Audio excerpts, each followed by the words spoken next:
Hey everybody, it's Chris from JoBlo. Guess where I am? Comic-Con. You know what we're doing now? We're gonna go talk to the cast of Amazon Prime's Lord of the Rings, Rings of Power.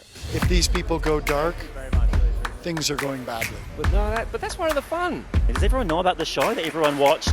It was thrilling. It was genuinely something I'll take with me for a long time. All I can say is now I get it. Rendelia esse candela canta. That means yes, I assume. No, it means something horrible. It's a horrible thing to say. I mean, one of the things that they've been really driving home to us is how hard you all worked at getting Tolkien right. So what kind of attention to detail was there on the set? You had scholars, I'm assuming, with you the whole time. Yeah, there was always someone you could ask a question to. But also, a lot of the cast became as well versed as they were. I mean, it became a Tolkien off oftentimes. A good job is a job where you get to learn a new skill. And if Tolkien is the skill and you get paid to go to work to do it, it's a pretty good day. So what can you tell me about your character? I'm King of the Elves, and I'm really old. And what's unique about him is that, and why I think he is predisposed to being king, is that he is aware of the inevitable resurrection of evil. And so he's the kind of guy you want wearing the crown because he's looking out for the future. Beyond the darkness, tempting shadow, to bury us all beneath the mountain. He has not one name, but many. I kind of liked what Colbert said about Tolkien, that he knew that there was a difference between happiness and between joy, and that sometimes joy comes from great pain, right? Do you find that that's something that's in a lot of Tolkien's works, particularly what you guys are doing now? For sure. What I love about our world is that, for me, it was always that you don't come by the Shire. You don't wake up one day and go, isn't life just bucolic and beautiful and lovely? That the origin story is one of real pain and suffering, and that you earn the right to live that light life, but you do have to work for it.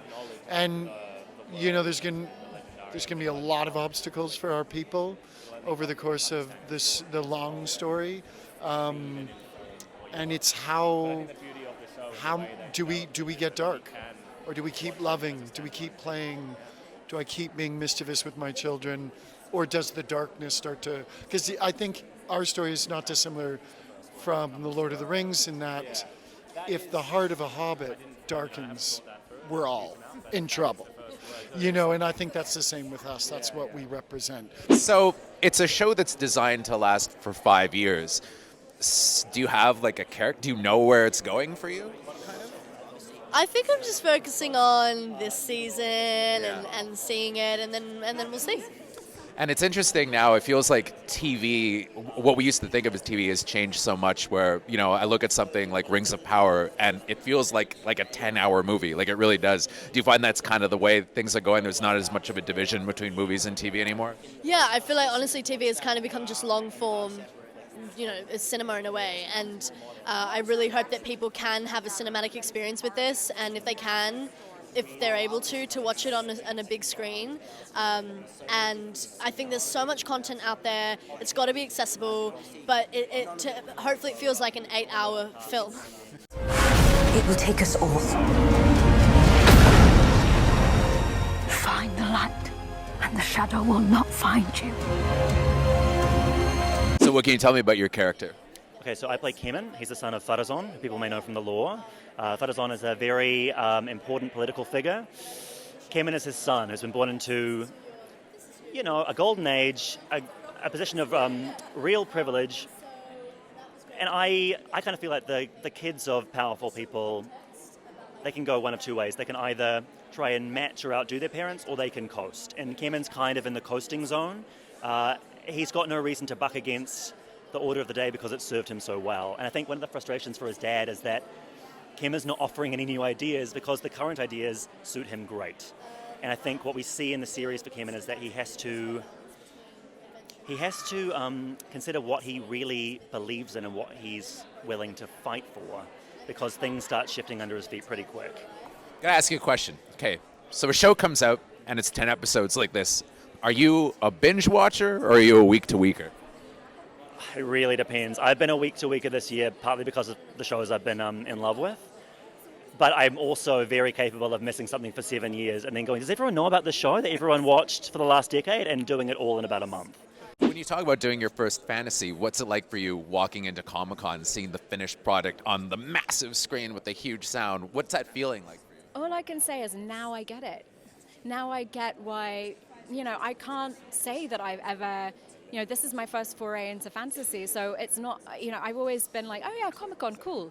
But now I understand why people love fantasy, and I've had the good fortune of doing so many genres, including sci-fi and with Counterpart, and this is just equally thrilling, and it's on another level as far as size, scale, scope, and fanhood. And what can you tell me about your character? Because she seems like she plays many roles in the show in a lot of ways. I love how complex and multifaceted she is. So Bronwyn is a healer. She's a Southlander whose ancestors chose evil over good. So they are very much trying to redeem themselves and prove that they can be trusted. They're being watched over by the elves, particularly the lead elf that's watching over them is Arondir, who she's in a forbidden romance with. And she is a single mother of a rebellious teenage son, Theo, played by Tyro. So lots of things going on.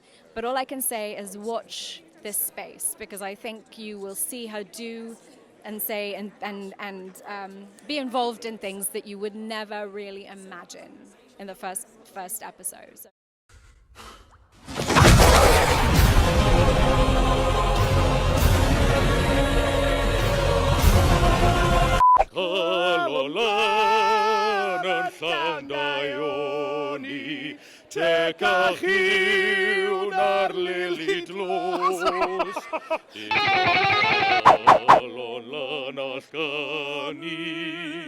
Hanir dida, hanir nos.